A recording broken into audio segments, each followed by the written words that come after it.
उपस्थित सभी को यथा योग्य अभिवादन। मंच पर दो कुलगुरु हैं और मेरे लिए चयन करना थोड़ा कठिन है, लेकिन हमारे देश की परंपरा है कि महिलाओं को पहले संबोधित किया जाए। तो परम आदरणीय कुमुद शर्मा जी, आप साहित्य अकादमी के उपाध्यक्ष भी हैं और कुलगुरु हैं वर्धा में। प्रोफेसर नवीन चंद्र लोहानी जी, इस विश्वविद्यालय के आप कुलगुरु। देव सिंह पोखरिया जी, हमारे जो हिंदी परामर्श मंडल है, आप उसके सदस्य हैं साहित्य अकादमी के।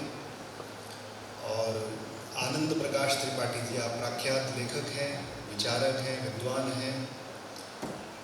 शशांक शुक्ल जी और प्रोफेसर गिरिजा पांडे। थोड़ा कल मुझे व्यक्तिगत रूप से कष्ट था, लेकिन कुछ 2-3 कारण हैं जो मुझे यहाँ पर खींच कर लाए हैं। एक, मेरा प्रोफेशन अंग्रेजी भाषा में है, लेकिन मेरा प्रेम हिंदी भाषा में है। तो प्रेम के सहारे तो प्रभु भी आ जाते हैं, हम तो मानव हैं, हमारी क्या औकात है। इसलिए प्रेम और दूसरा देवभूमि, तो ये 2 कारण जो हैं। और इसमें एक तीसरा और जुड़ गया, मिथिलांचल की चर्चा। तो ये 3 कारण कुल मिला के मुझे यहाँ ले आए। नहीं तो एक बार शाम को 7 बजे तक मन में ऐसा विचार भी आया कि मैं जाना कैंसिल कर देता हूँ, लेकिन थोड़ी हिम्मत की और आ गया। कुमुद जी के मैं पद चिन्हों पर चलता हूँ। आपने शिवाजी कॉलेज ज्वाइन किया, मैं भी शिवाजी कॉलेज में आ गया। आप दिल्ली विश्वविद्यालय के हिंदी विभाग में गई, मैं अंग्रेजी विभाग में आ गया। आप वर्धा में कुलगुरु बन के गई, मैं साहित्य अकादमी में सचिव पर आ गया। तो ये पद चिन्ह चलते जा रहे हैं, आगे कहाँ ले जाएंगे देखते हैं। ये अच्छा है। आज बड़ा एक अच्छा विषय है। विषय के तो बहुत सारे विद्वान यहाँ बैठे हैं और साहित्य अकादमी के सचिव होने के नाते मेरा दायित्व तो केवल स्वागत वक्तव्य ही होता है। लेकिन क्या करें, भाषा प्रेमियों की मजबूरी होती है, अपने आप को रोक नहीं पाते। तो आप सबका इस कार्यक्रम में स्वागत है, इतना कहकर तो मैं स्वागत कर रहा हूँ। लेकिन 2-4 कुछ बातें विषय की भी कर देता हूँ, क्योंकि वो भी मुझे लगता है कि आवश्यक है। ऐसे साहित्यकार बहुत ही कम हैं जिन पर उनके जाने के बाद भी लगातार चर्चा चलती रहती है। और केवल चर्चा ही नहीं होती है, तो उनके किए गए मूल कामों का हम विचार करते हैं, जीवन में आचरण करते हैं और समाज के लिए एक नया मार्गदर्शन भी खड़ा कर देते हैं। मैं पटना गया था, मिथिला भाषा के बहुत सारे लोगों से मिला। वहाँ हमारा एक कार्यक्रम था साहित्य अकादमी का। मुझे उसी की मिट्टी की खुशबू आ रही थी कि जो लोक संस्कृति है, ऐसी लोक संस्कृति को कैसे अपने सृजनात्मक लेखनी से उषा किरण खान जी ने लिखा। वो अपने आप में लाजवाब है। वो अपने आप में हमको पारंपरिक मूल्यों की याद दिलाती है। वैसे तो आप सब लोग विस्तार से चर्चा करेंगे, लेकिन एक बड़ी अच्छी कहानी मैं पढ़ रहा था, मौसम का दर्द। पूरी कहानी नहीं पढ़ूंगा, 2-4 उसकी कुछ पंक्तियां आपके सामने पढ़ता हूँ, आपको ध्यान में आएगा जो मैं लोक साहित्य की बात कर रहा था। माँ ने एक और लोगरी रख जाने की खुशी में मिठवाइयाँ बटाई थी, दूसरी ओर आंसू भी बहा रही थी। मुझे विदा करते हुए पिता चाचा हिदायतें देते थकते नहीं थे। देख बचवा बिना मच्छरदानी के ना सोना। मच्छरदानी नहीं, पिता थे। और ननुआ पानी उबाल के पीना चाचा थे।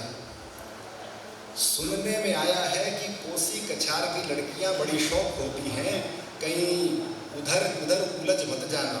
चाची का खिलखिलाता उपालंब था। जितना कुछ सुना था उससे अधिक भयावह स्थिति का सामना करना पड़ रहा था। इंजीनियर के जिस ऑफिस में मुझे रिपोर्ट करना था वहाँ कोई सवारी नहीं जाती थी।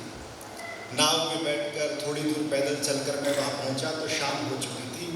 मुझे पाकर इंजीनियर साहब के दफ्तर में चपरासी हैरान रह गया और उसने पूछा, क्या आप सारा असबाब होकर आए हैं सरकार? असबाब, आप शब्दों का चयन देखिए, क्यों यही रहना है? तो मैंने कहा था बड़े आश्चर्य से देखता रहा।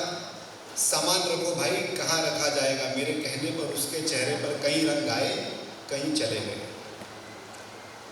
शब्दों का जो चयन है वो आपको मिथिलांचल की वो सांस्कृतिक मिट्टी से ऐसा जोड़ता है, मुझे लगता है आप उसमें रम जाते हैं। आप वो कथा को, वो कहानी को, वो साहित्य को पढ़ते हुए अपने आप को उसके साथ आत्मसात करने की कोशिश कर लेते हैं। और ये वो दशक है जब बहुत महिलाएं तो कामकाजी नहीं थी, पढ़ाई भी सबको ऐसा मिल जाए ये अवसर भी सबके पास नहीं होता था। उस समय पर भी महिला सशक्तिकरण की बात करना, यानी विमेन एम्पावरमेंट की बात करना, ये एक बहुत महत्वपूर्ण विषय था जो आधुनिक तामझाम में कितनी भी मैंने बिजी रहती होंगी लेकिन आत्मनिर्भर और समझदार बन सकती हैं। आप सबने पढ़ा होगा बहुत अच्छा जो उनका उपन्यास है भामती, अपने आप में कलाकृति है वो सीन देखकर मेरे तो या पढ़कर मेरे तो रोंगटे खड़े हो गए।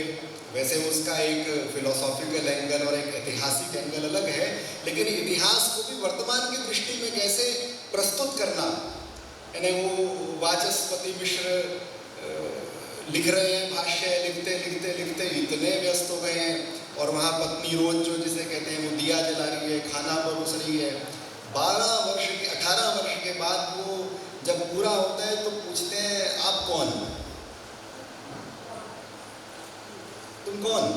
और फिर जो उत्तर है, यानी आप सबको पता है, मैं उसको रिपीट नहीं करूँगा, लेकिन बाद में जो पुरुष भी अपने काम में 18 वर्षों के लंबे संघर्ष में एक इतिहास को जीवंत करने का काम कर रहा है, वो भी स्त्री के सम्मुख अपने उस अपराध बोध को स्वीकार करता है, मन में ग्लानि को एक व्यक्त करता है और सम्मान देने के लिए वो नाम जो है भामती टीका रख देता है।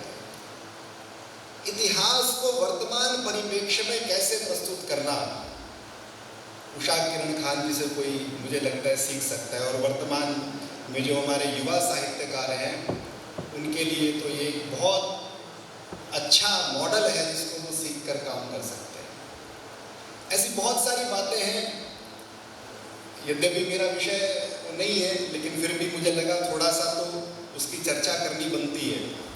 आप सब दिन भर में इन विषयों की चर्चा करें, ऐसे प्रासंगिक लेखकों को साहित्य अकादमी के मंच से अंतरराष्ट्रीय स्तर पर लेकर जाने का प्रयत्न करें, ये मेरा निवेदन है। मेरा ऐसा आप सबसे मानना भी है और एक प्रार्थना भी है कि ये जो चर्चाएं हैं, ये संवाद हैं, ये केवल इन सभागारों तक सीमित ना रहे। इनसे निकलने वाला जो मंथन है, जो नवनीत है, उस नवनीत को समाज के बीच में पहुंचाना और समाज को उस नवनीत का आस्वादन करवाना, ये बहुत महत्वपूर्ण है। साहित्य का प्रचार प्रसार जितना अधिक होगा उतना ही समाज जो है वो एक अच्छा और सुदृढ़ बनेगा। आप सब लोग उस सब का काम कर रहे हैं, थोड़ा और अच्छे से करते रहेंगे, इतनी प्रार्थना करते हुए मैं अपना प्रारंभिक वक्तव्य समाप्त करूँ।